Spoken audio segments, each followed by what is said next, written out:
G'day guys, Scotty here. Just want to do a quick video on splicing. Now, like my knots video, this is mainly focused towards students that I instruct, so they can refer back to it as a reminder on how to splice.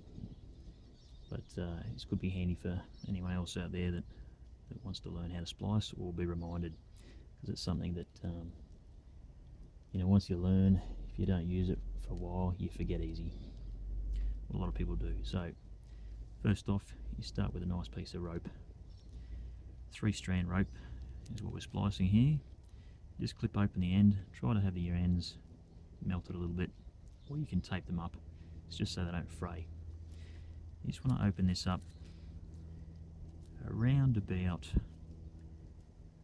5 to 7 lengths, 5 to 7 times the thickness of the rope in length. So around about that is probably sufficient. So we're going to do a loop splice here. We'll start with, so we'll just make a little loop here. So what you want to do is you just hold this nice and neat, grab the one from the middle here in your fingers like that, and hold the other two like that. Just keeps it neat and tidy, stops it from unraveling on you. You find your position where you want to, like the size of the loop you want to make. I'm just going to make a small loop for the purpose of this demonstration.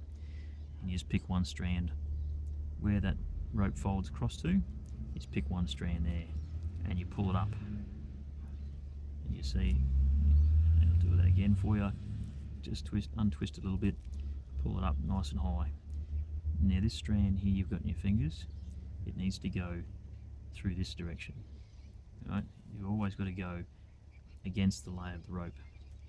When I say lay of the rope, you see it's twirling up this direction.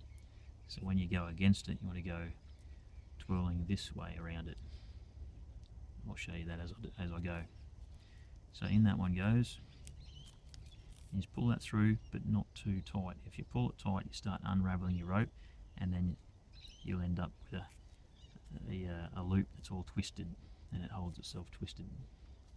So just a little bit firm there, and then I find it's easier for myself to turn the rope back around that way and working down the rope this way. So you flip over this side using this strand, you go to the next strand around on your running end, you open that out and feed that through, just like that. Now don't pull it too tight again, just firm so that you take up the slack there. Now flip your rope back the other way. Now this is where a lot of people get confused. You have to remember, when these strands go through the running end, they go through against the lay.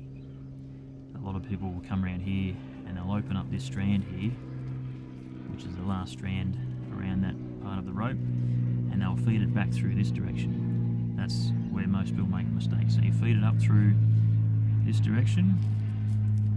It's important to help you with that. It's important to hold the loop together like that. So you're feeding it back down the rope, not up this way, if that makes sense.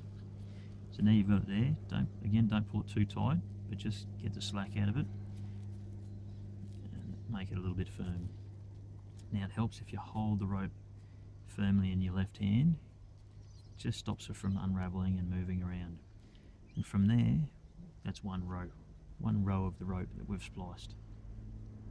Now for good strength, you want to do 3 to 4, and then it'll give you the maximum strength in your splice. And you'll see in one of my other videos where I've done some break tests, some destruction tests on rope, comparing knots to rope, knots in rope compared to a splice, and the splice comes up pretty well close to the maximum breaking strain of the rope.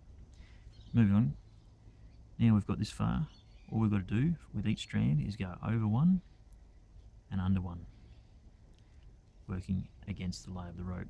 So this strand here, we go over this one and under this one.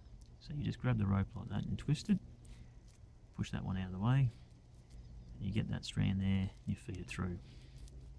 Again, just pulling it a little bit firm, but not too tight. Working your way around the rope.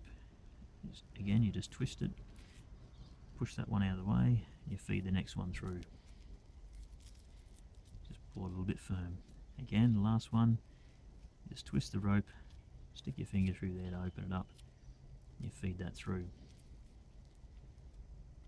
And again, you hold it with your hand there, nice and firm. You just pull the slack out of each strand. You sort of pull them back against the rope, give it a bit of a twist, keeps it nice and neat and firm.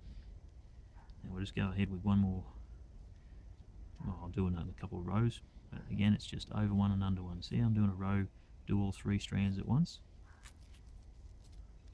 1, 2, and 3.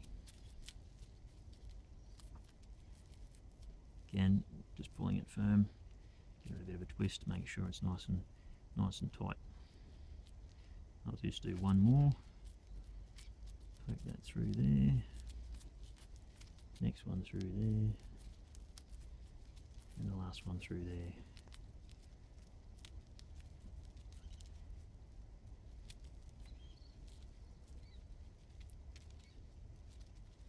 You see, you can't squish the rope up too much. That's a nice tight splice. If it's really elongated and you can squish it up a lot, that's a loose splice and it's not as strong. So there you have it, one loop splice. Now these ends here, you can just trim them off, but leave around about the thickness of the strand in length there, and just melt that back if you can. Just got to be careful when you're melting it that you don't melt the running end of the rope, because you'll weaken the rope there. To make your splices neater, as you're coming down the rope, you can trim off just 1 or 2 of the individual strands inside these strands, and so it tapers off, just for aesthetics really. But that there is a nice strong splice. You trim those ends off and it'll look beautiful. Anyway, I don't want to make these videos too long, so that'll do for this video, and shortly I'll do a video on the end splice, which is has a crown knot to it, and it's a little bit more tricky.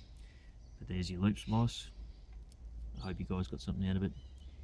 If you did, please like and subscribe, and there'll be more of this sort of stuff coming. Cheers.